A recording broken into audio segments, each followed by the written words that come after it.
Students, in the last class we studied about stakeholders, we studied about renewable and renewable resources, we studied about people involvement in conservation of the natural resources like Chipko movement.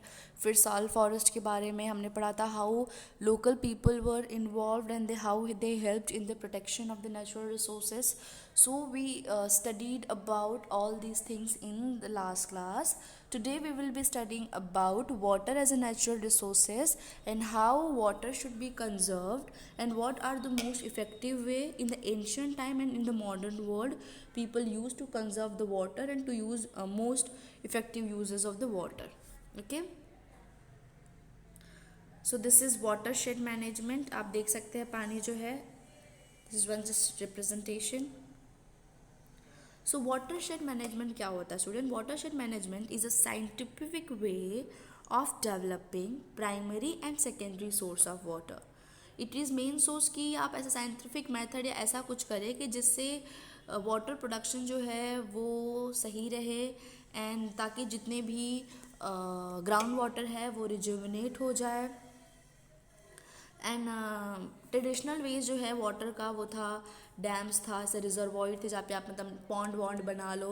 So that was the way, one of the ways to conserve the water. के लोग जब बारिश आता था तो ऐसे pond बना लेते थे और उसमें वो पानी मतलब इकट्ठा हो जाता था and that water they use to use. So watershed management basically होता है कि वाटर के सोर्सेस को बढ़ाना, अवेलेबिलिटी ऑफ वाटर को बढ़ाना for the use of the people. ठीक है. वाटर का क्या क्या यूज़ होता है student? Now this is a very common thing. ये तो हर कोई बता सकता है कि वाटर जो है वो basic very very important necessity of an individual है. We should use water for a daily needs. For agriculture we use, बिना पानी के तो खेत प्लांट कभी नहीं ग्रो हो सकता. फॉर ट्रांसपोर्टेशन ऑल्सो, क्योंकि वाटर की एनर्जी हम यूज़ करते हैं. इवन जो भी शिप्स जो आता है वाटर के थ्रू ही ट्रैवल करता है. Construction, we all know cement जो है वो पानी में ही बनाया जाता है, road, dam etcetera. So water जो है इज़ अ नेचुरल हैबिटेट. एक जगह होती है, हैबिटेट मतलब where you live. For many aquatic, पानी में रहने वाला ऑर्गेनिज्म के लिए वाटर जो है एक नेचुरल हैबिटेट है. सो ह्यूमन, क्योंकि वाटर इतना ज़्यादा इम्पॉर्टेंट है but still we are not taking care of the available natural water which is there. We are causing so much pollution, so much water pollution. Industry का जो भी waste होता है we directly dump it into the river. So many river are getting converted into the dry land and they are getting converted into the big gutter. There are even in the river in the Mumbai also, which is now a gutter. Actually we should not call it river. So there are so many rivers which is getting dried up or they are getting converted into the gutter due to the excessive dumping of the pollutant into it from industrial, from the public waste. And ऐसा कि मतलब एक ने कचरा डाल दिया तो now it is dumping place and everyone started dumping the waste material into it. So which is affecting the availability of water for all. Okay.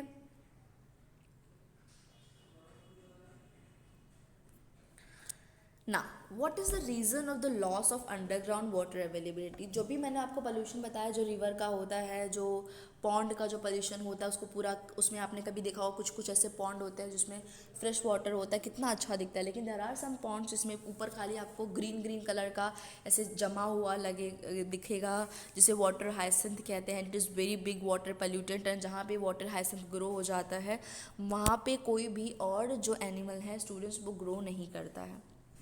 तो ये तो हो गया सरफेस वाटर का. बट ग्राउंड वाटर की भी अवेलेबिलिटी जो है वो बहुत कम हो रही है with the day by day. And uses of जो वाटर है स्टूडेंट्स वो बढ़ रहा है. तो इंडिया में जो वाटर जो होता है, the main source of the water is largely is monsoon in the India. So पर हमें पता है कि जो बारिश होती है वो तो फ्यू ईयर ही मानसून होता है. तो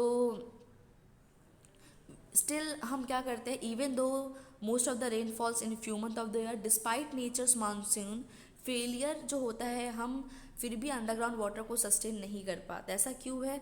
बिकॉज हम पेड़ों की कटाई इतनी ज़्यादा कर देते हैं कि ग्राउंड वाटर में जो वाटर सीप होना चाहिए वहाँ पे हमने बिल्डिंग्स बना दिया है. तो ग्राउंड वाटर में पानी कहाँ से जाएगा? कंक्रीट रोड है, उसके थ्रू तो पानी नहीं जाएगा ज़मीन के अंदर. वहाँ सॉइल होना चाहिए, वहाँ वेजिटेशन होना चाहिए. तो ऐसा है. एंड इंडस्ट्री के जो पोल्यूटेंट है उनकी वजह से भी. तो दीज ऑल आर रीजन्स जिसकी वजह से ग्राउंड वाटर की जो अवेलेबिलिटी है वो कम हो रही है because of loss of vegetation, because of we are more growing high water demanding crop, जिसमें वाटर का लागत जो है वो ज़्यादा लगता है.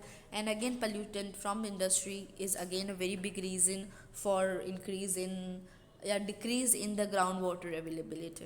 Okay, now how should we conserve the water? Again by the rain harvesting.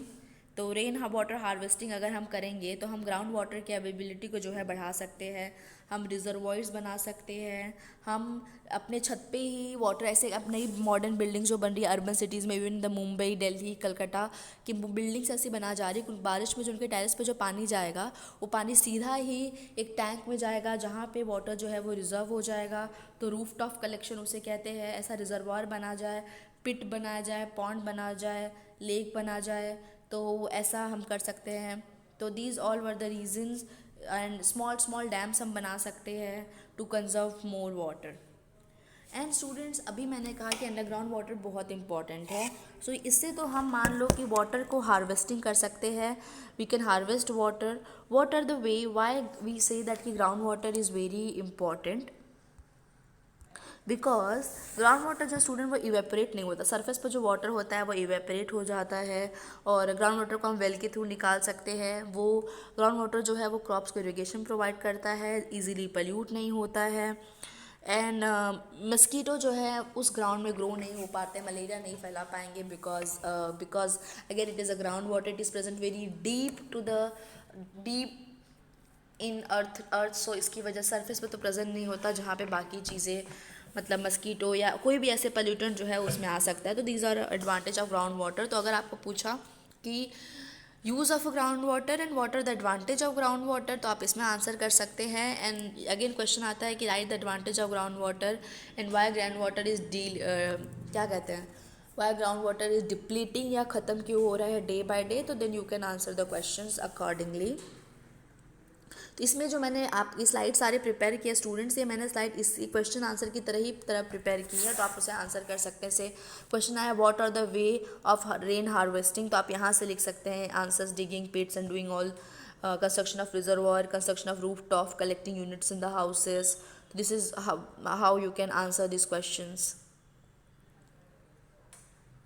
Up. There are various irrigation methods used like dams, tank, canals, and ancient times में they were generally local intervention, local people ही इन सब चीज़ों को use करते थे. But initially पता है, इवन दो खेती जो होती थी या बाकी चीज़ें जो आज हो रही है पहले भी हुआ करता था, but people use to use everything in a proper way, कि ताकि प्रॉपर डिस्ट्रीब्यूशन हो और वेस्ट ना हो. आज क्या हो रहा है कि वेस्ट ऑफ वाटर ज़्यादा हो रहा है और यूज़ बहुत कम हो रहा है. ठीक है. एंड द एंशियंट टाइम्स जो स्टोर्ड वाटर है वो रेगुलरली मेंटेन किया जाता था, एंड लोकल बॉडी जो है उसे ही देखते थे. तो बट आज क्या है कि बड़े बड़े डैम्स बना दिए जाते हैं जिसको लोकल लोग नहीं रेगुलेट कर पाते, तो उसका जो डिस्ट्रीब्यूशन है वो सारे लोगों में इफ़ेक्टिवली नहीं हो पाता है, which is a very big problem. क्योंकि एक बार जब ब्रिटिश गवर्नमेंट आ गई तो उन्होंने वाटर डिस्ट्रीब्यूशन जो है वो पूरा चेंज कर दिया. उन्होंने बड़े बड़े डैम्स लगा दिए, और जो लोकल इरिगेशन जो सिस्टम था, जिससे हर घर पे पानी जाता था, हर सबके खेतों में बराबर पानी जाता था, प्रॉपर यूज़ होता था वाटर का, एंड वेस्ट नहीं होता था, वो कम्प्लीटली गायब ही हो गया because it got neglected over the time.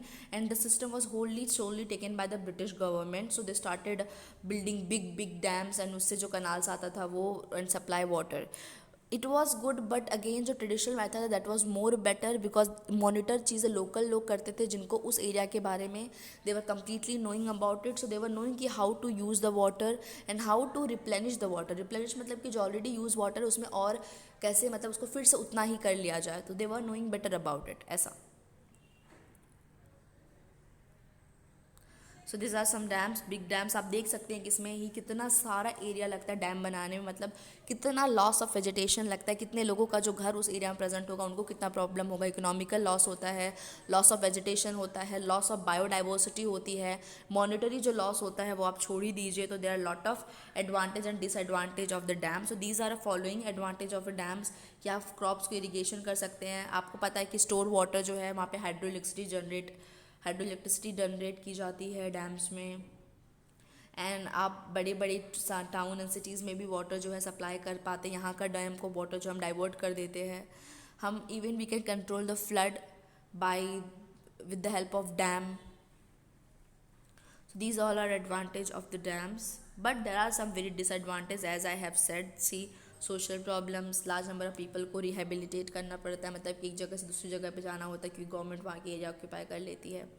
फिर again building a large such big dam require lots of monetary basis, तो ये इवन वहाँ के रहने वाले लोगों के लिए प्रॉब्लम होता है because they have to migrate from one place to another place, as well as it is more expensive for as government को भी, क्योंकि इतना बड़ा प्रोजेक्ट बनाना।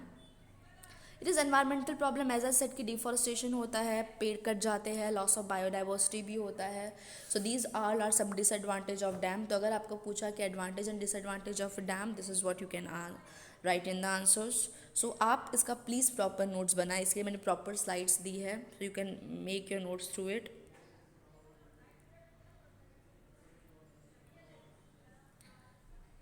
ये देखिए आप, different method of water harvesting, देखो डैम बनाया है, पॉन्ड्स बनाया है, लेक बनाया है, खेतों में भी ऐसे आप स्टोर कर सकते हैं वाटर वैसे बना के। तो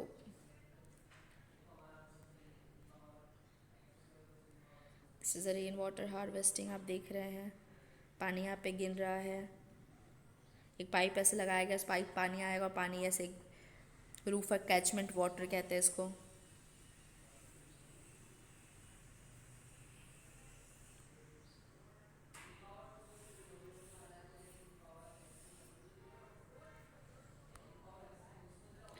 स्टूडेंट्स, ये है ट्रेडिशनल वाटर हार्वेस्टिंग, जिसे कहते हैं खादिन सिस्टम। क्या कहते हैं? This is known as Khadin system. Khadin system में क्या होता है, देखिए यहाँ पे जो है यहाँ से पानी आ रहा है। अब हमें पता है कि अगर सरफेस वाटर रहेगा इवेपोरेट हो जाएगा, तो ग्राउंड वाटर में पानी जाने के लिए थोड़ा टाइम लगता है। तो वो क्या करते हैं, बड़े बड़े ऐसे पिट्स जो है, ऐसे पिट्स बना देंगे, तब पानी जो है पिट्स के अंदर आ जाएगा। तो क्या होगा, पानी काफ़ी टाइम तक रहेगा इस पिट में। देखो स्लोप बनाया है, स्लोप से पानी ज़्यादा आएगा, तो जो भी पानी आएगा इस स्लोप से होते हुए यहाँ से पानी स्लोप क्या आएगा और ये पिट के अंदर चला जाएगा। अब ये पिट जो है थोड़ा गहरा है, तो उसमें पानी जो है काफ़ी दिन तक रहेगा और धीरे धीरे पानी जो है वो ग्राउंड वाटर तक चला जाएगा। एंड इसे कहते हैं खादिन system. That was a setting for enriching the ground level water. तो ये है वाटर हार्वेस्टिंग सिस्टम्स, क्या क्या होता है, कहाँ कहाँ होता है। तो इस पर कई सारे क्वेश्चन आते हैं। खादिन्स जो है टैंक्स एंड नदीज राजस्थान में होता है। बंदराज एंड ताल जो होता है वो महाराष्ट्र में मनाया जाता है। Bundhis in Madhya Pradesh and Uttar Pradesh. Ahars and Pynes in Bihar. Kul in Himachal Pradesh. Pond जो होता है वो जम्मू रीजन में होता है। टैंक्स तमिलनाडु में होता है। सुरंगम्स इन केरला। तो these all are some ancient water harvesting systems जो प्रेजेंट है। एंड इस पे क्वेश्चन पूछ लेता है कि कौन सा वाटर हार्वेस्टिंग सिस्टम किस स्टेट को बिलोंग करता है। तो ये आपको थोड़ा सा रेक्टिफिकेशन वाला है, यानी ये आपको थोड़ा सा याद करना पड़ेगा। देन लास्ट टॉपिक स्टूडेंट आज का जो बचा है वो है coal and petroleum. Students, coal and petroleum भी आता है एनर्जी सोर्सेस में ही। तो coal and petroleum are fossil fuels formed by the decomposition of the dead and plant. Dead plant animal है, वो दब जाते हैं किसी वजह से, मिलियंस ईयर के बाद वो बनाते हैं energy. And that source of energy is non renewable, क्योंकि एक बार जो बन गया उसको मिलियन साल लगा है प्रेशर से बनने में, उसको कन्वर्ट होने में कोल में, एंड बाद में उसे कोल से ही पेट्रोलियम फिर बन जाता है। तो it is non renewable source of energy, क्योंकि दोबारा फिर से जब वो डीप में जाएगा उतना प्रेशर लगेगा, फिर से वो बनेगा। तो अभी जो है पेट्रोलियम जो रिजर्व है may last for 40 years, while coal reserves may last for 200 years, अगर हम उसे सही से यूज़ नहीं करेंगे। तो ये बता रहा है कि जिस स्पीड से अभी करंट में कोल एंड पेट्रोलियम को यूज़ किया जा रहा है, तो उसका बता रहा है कि it will last for this year. अगर हमने इफेक्टिव यूज़ किया तो शायद थोड़ी देर और भी लास्ट कर सकता है। Coal and petroleum student they contain, आपने केमिस्ट्री में पढ़ा होगा, contain carbon, hydrogen, nitrogen and sulphur. They burn and they give energy. And इसी के बर्न होने से CO2 जो रिलीज़ होता है, ये ग्लोबल वार्मिंग गैस है, जिसकी वजह से एनवायरनमेंट का जो टेम्परेचर है वो वार्म हो रहा है। एंड नाइट्रोजन जो इसको बर्न करने के बाद जो नाइट्रोजन NO2 NO3 जो है वो का सल्फर के साथ SO2 SO3 कंबाइन होके लाइक NO2 NO3, ये सब कंबाइन होके SO3, ये सब जो है दे प्रोड्यूस एसिड रेन्स, जो कि क्रॉप्स को ख़राब कर देता है, एनवायरनमेंट को पल्यूट करता है। इसीलिए हमें जो कोल एंड पेट्रोलियम है, we should burn it very wisely, we should use it very wisely because they are non renewable source of energy.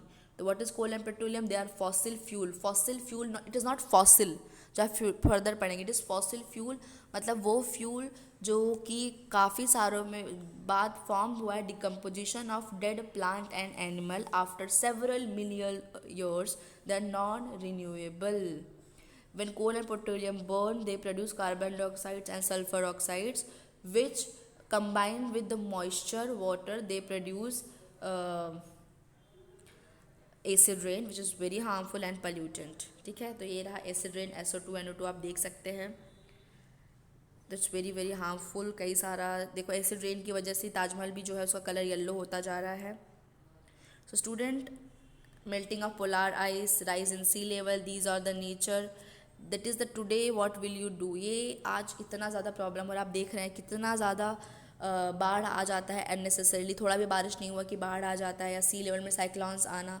तो ये सब जो चीज़ें हैं students, these are due to human doing. हमने जो इतने सालों से हमने जो पोल्यूशन कॉज किया है, या हमने जो भी नेचर को डिसबैलेंस किया है, that is the reason these all things are happening. So this chapter, our environment and management of natural resources in your book is not given कि आप इसे सिर्फ पढ़ें और एग्ज़ाम में सिर्फ इसका आंसर लिख दें। It is given in the book because so that we can understand the current situation, we can understand the severity of the current situation, that where we stand with all the natural resources, how important they are for me, and we are being fooled for not taking caring of them. Because if we were more selfish, then we would definitely take care of our environment, because our environment is very very important for us for survival. तो अगर हम कहें कि human बहुत selfish होता है, तो in this case I would not से वी आर सेल्फिश, क्योंकि अगर हम अपना सोचते तो हम डेफिनेटली अपने एनवायरनमेंट का, अपने सराउंडिंग का ध्यान रखते हैं। हम तो अपना भी नहीं सोच रहे हैं। We are fool that we are destroying our nature so badly, and उसका कॉन्सिक्वेंसेस हम डे बाय डे देखते हैं, जिसका कहीं कुछ बाढ़ आ जाता है, कहीं वोल्केनिक इरप्शन हो जाता है, कहीं कुछ हो जाता है। This is because of that. So this is given so that कि our coming generation should be more aware about the environmental situation, and they should really do something about it, causing more awareness, developing some more sustainable way to build something without causing major harms to the forest, or if you're using the product of the forest, then we should definitely plant more trees. As I said कि at least आप अपने life time में 5 to 6 trees definitely plant करें, because आप उतना oxygen आप और आपकी फैमिली यूज़ करती है। So it's your social and moral responsibility to do that, not to use plastic paper, not to throw kachra here and there, switch off the electricity when you are not using, do not run the tap while you are doing brush। तो बहुत लोग ऐसा करते हैं कि brush करते रहते हो, टैप ऑन रहता है। तो these all things are very very important, small things really does make difference at basic level। ठीक है, सो अगर आपको चैप्टर में कोई भी डाउट है तो आप मुझसे पूछ सकते हैं। तो सी दे आर सब simple choices which can make major differences. तो here I will end this chapter. आप इसमें देख सकते हैं सस्टेनेबल मैनेजमेंट रिसोर्सेज। तो एंड विद दिस, अगर आपको कोई भी डाउट है तो आप मुझसे पूछ लो। अगर आप स्लाइड देखोगे तो आप ये ऑब्जर्व करोगे कि स्लाइड मैंने बनाई है with the basis of question and answer. This kind of question answer is asked in the exams. तो आप अपने क्वेश्चंस आराम से कर सकते हैं। And once chapter will be done, I will post the worksheet, and if you have any doubt, again I am saying, you can ask me. Thank you.